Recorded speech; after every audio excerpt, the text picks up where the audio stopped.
What's up guys, my name's Brandon and today Apple released iOS 18.0.1 just a couple of weeks after the release of iOS 18. Now along with this update, we also got iPadOS 18.0.1, including for the M4 iPad Pro. We got watchOS 11.1, macOS 15.0.1, and visionOS 2.0.1. So in this video, we're going to focus primarily on iOS and iPadOS 18.0.1, but I will also touch on the fixes in watchOS 11.0.1 and macOS 15.0.1. But anyway, you can see the size here for this update on my iPhone 16. It came in just under 500 megabytes, and that was coming from iOS 18.0. Of course, if you're on 18.1 beta, you're not going to get this update because you're on 0.1. You're not on 18.0 like this. So let's go ahead and check out the build number for this new update. So if we head into our settings and go to General and then to About, and then right here, 18.0.1,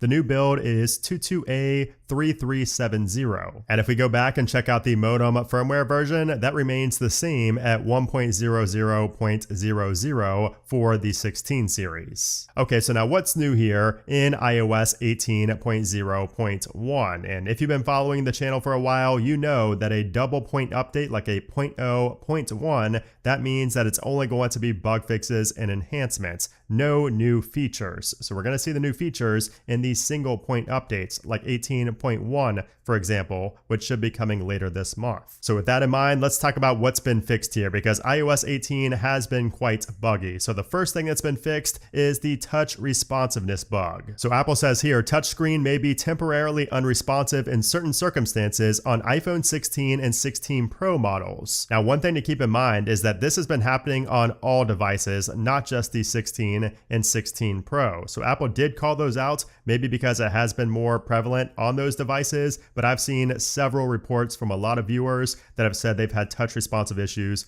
on 18.0 and they were not on an iPhone 16. So I would assume that this update will fix it for all devices, not just the 16s. And this bug was extremely annoying. So if you're not sure what I'm talking about, that's where sometimes if you press on your screen, the touch does not register. So for me, it happened ever since I got my 16 Pro Max. So I know it's not related directly to the 16s, but it only happened to me after getting the 16 Pro Max. But what happens is I would try to touch the emoji icon and it would not register. Or sometimes I would try to touch on the number pad right here to pull up the numbers and it would not register, or the space bar. For me, it was always near the bottom of the screen. Some of my touches just would not register and it would drive me crazy. So for some people, it was at the top. For me, it was at the bottom. So that has been fixed here with 18.0.1. And while we're in the Messages app, I may as well talk about the next fix, and this is related to iMessage. So in 18.0, if you shared an Apple Watch face, it would cause the Messages application to crash. And this bug was triggered when somebody replied to a shared watch face in a thread on Messages. So for example, if I were to send somebody a watch face that I configured in my watch application and I sent that to them and they went to reply to it, it would crash both the recipient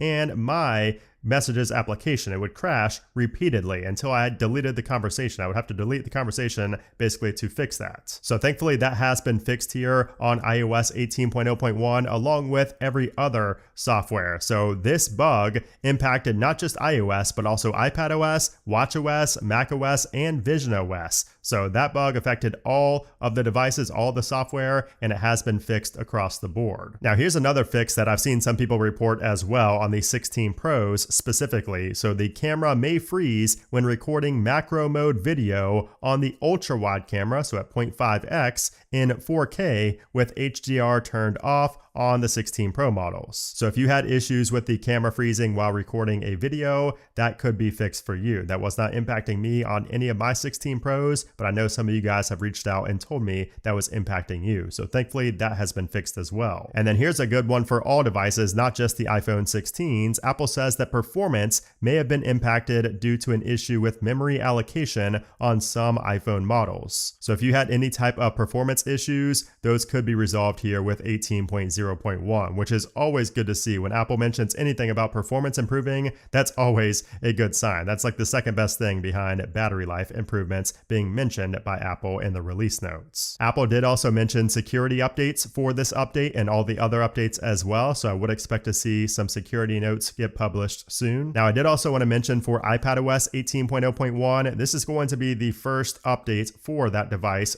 on iOS 18. So if you don't know, if you're not aware, the iPad Pro was getting bricked on 18.0 with that update. So Apple pulled the iOS 18.0 update and they never released an official iOS 18 software update for those on the M4 iPad Pro until today. So you can now install iPadOS 18.0.1 without bricking your M4 iPad Pro. Now, before we get into the performance and the battery life about 18.0.1, I do just want to quickly point out the watchOS and macOS fixes as well, because I feel like these are pretty important. So for watchOS, you can see here, we have a pretty important fix here. So it says Apple Watch may unexpectedly restart for some users. And then the music app may unexpectedly quit when loading media. Battery may drain more quickly than expected. So if you have an Apple Watch on watchOS 11, your battery life should improve from watchOS 11.0.1. And then here's an even bigger fix. Touchscreen may be temporarily unresponsive for some Apple Watch Series 9, Series 10, and Ultra 2 users. And then of course the messages bug has been patched as well, but multiples of these are pretty massive updates. I mean, if you had any of those issues, that could really crush your experience on watchOS 11. So you need to update to watchOS 11.0.1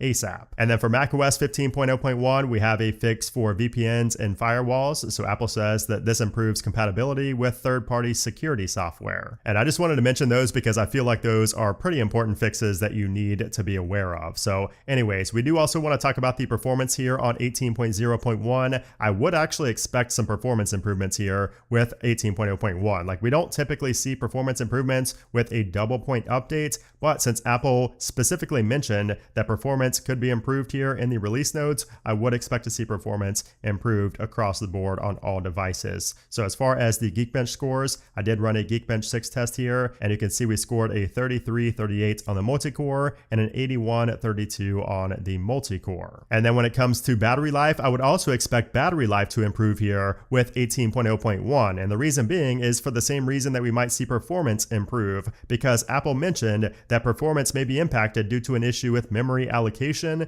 That memory allocation could be a battery drainer. So if that was happening on your device, if your performance was being impacted by that bug, that could have been draining your battery life as well, which means that you should have better battery life here on 18.0.1. So overall, this update looks like a must update. Like, if you're on iOS 18, I think 18.0.1 is an essential update that you need to go ahead and install on your device as soon as possible. Not only because of the bug fixes like the touch responsive bug and the messages bug, but also the performance enhancements, the potential battery life enhancements, and also security patches. Like, we don't know exactly what Apple has published yet in terms of, what's actually been fixed security wise, but for everything else, like, it's a no-brainer to go ahead and update to 18.0.1 as soon as you can. And then finally, let's talk about what to expect next from Apple. So the next major release from Apple is going to be iOS 18.1, which is coming later this month in October with Apple Intelligence and several other new features. That will be a massive update, especially for the iPhone 16 series who have been waiting on Apple Intelligence since they got their device. So we should be seeing 18.1 later this month. And I would expect 18.1 to come in the second half of October, not the first half. Now, in the meantime, we could see an 18.0.2 at any time in between now and 18.1 getting released. It is not a guarantee, but if Apple finds any major bugs or security vulnerabilities, they could push out an update before that 18.1